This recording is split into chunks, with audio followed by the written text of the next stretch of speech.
दिसंबर 2025 से ईरान में लगातार महंगाई का त्राहिमाम, मुद्रास्फीति और रियाल की गिरती स्थिति को लेकर सड़कों पर उतरे हैं प्रदर्शनकारी। ईरान में चौतरफा खूनी संघर्ष की खबरें हैं। खामनेई के तानाशाह को उखाड़ फेंकने की तैयारी भी है और इसी बीच अब नई खबर है कि पुलिसकर्मी, ईरानी फोर्स भी इस पूरे विरोध प्रदर्शन में अपनी भूमिका निभा रहे हैं, शामिल हो चुके हैं। अधिक जानकारी देंगे वैभव। क्या अपडेट है वैभव, पुलिसकर्मियों के इस विरोध प्रदर्शन में जुड़ने की जो खबर है, इसमें कितनी सच्चाई है और आखिर ये विरोध प्रदर्शन थमने की बजाय रोज उग्र क्यों हो रहा है?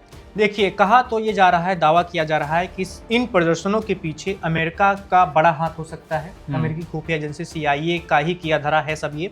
ऐसा ईरान का सर्वोच्च शासन जो है, जो सर्वोच्च नेता है वहाँ के और उनके इर्द गिर्द के जो लोग हैं, उनका भी यही मानना है कि अमेरिका चाहता है कि ईरान में तख्ता पलट हो जाए। और अभी जो खबरें सामने आ रही, जैसा कि आपने बताया कि वहाँ की पुलिस की भी मिली भगत हो गई है प्रदर्शनकारियों के साथ। देखिए हमारी इस खास रिपोर्ट में कि क्या माजरा है।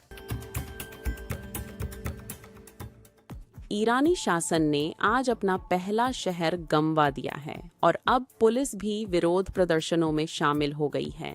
सोशल मीडिया फुटेज और चश्मदीदों के मुताबिक पुलिस अपने हथियार डाल रही है।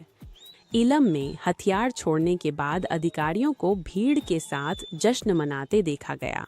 अबदानन में पुलिस ने कथित तौर पर प्रदर्शनों में शामिल प्रदर्शनकारियों को मुख्यालय सौंप दिया। ये निचले स्तर के बलों के बीच दल बदल, थकान या यहाँ तक कि सहानुभूति के शुरुआती संकेत हैं।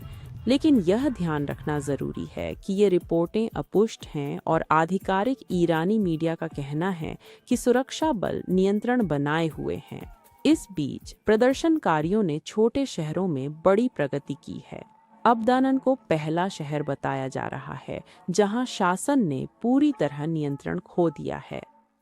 फुलाता शहर और हमादान समेत कई शहरों में बाजार बंद हुए, शाह की वापसी के नारे लगे और भारी भीड़ के दबाव में सरकारी सेनाएं पीछे हटीं। हालांकि ईरानी सरकार नियंत्रण खोने से इनकार करती है, इस अशांति को दुश्मन की साजिश बताकर खतरों को बेअसर करने की कसम खाती है।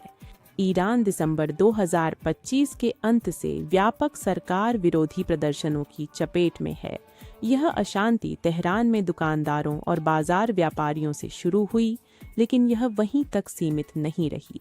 कुछ ही दिनों में प्रदर्शन 26 प्रांतों के 78 से अधिक शहरों में फैल गए और जो आर्थिक शिकायतों, बढ़ती महंगाई, गिरते रियाल, बढ़ती जीवन लागत के रूप में शुरू हुआ, वह तेजी से व्यापक राजनीतिक मांगों में बदल गया।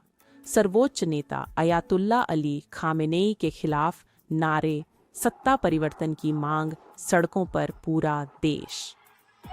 अंतर्राष्ट्रीय समीकरण भी स्थिति को गंभीर बना रहे हैं। अमेरिकी राष्ट्रपति डोनाल्ड ट्रंप ने सैन्य कार्रवाई की बार बार धमकी दी है यदि ईरान प्रदर्शनकारियों पर हिंसा करता है।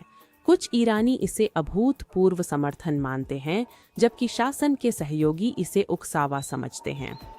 ईरानी अधिकारियों ने अमेरिका और इजराइल पर हस्तक्षेप, हिंसा और आर्थिक शिकायतों का इस्तेमाल कर सत्ता बदलने की कोशिश का आरोप लगाया है।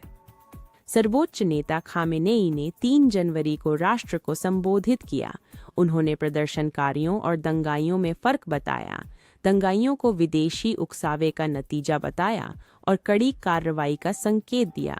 तब से रिपोर्टों के अनुसार सशस्त्र IRGC और प्रॉक्सी बल शहरों में नागरिकों पर गोलीबारी कर रहे हैं, यह कहकर कि वे सशस्त्र खतरों को निशाना बना रहे हैं। ईरान में स्थिति अस्थिर बनी हुई है। आर्थिक कठिनाई, राजनीतिक शिकायतें और अंतर्राष्ट्रीय दबाव लगातार टकरा रहे हैं। जहां एक ओर दल बदल और साहसिक विरोध प्रदर्शन शासन को चुनौती दे रहे हैं, वहीं अशांति का भविष्य और इसके बढ़ने की संभावना अनिश्चित बनी हुई है।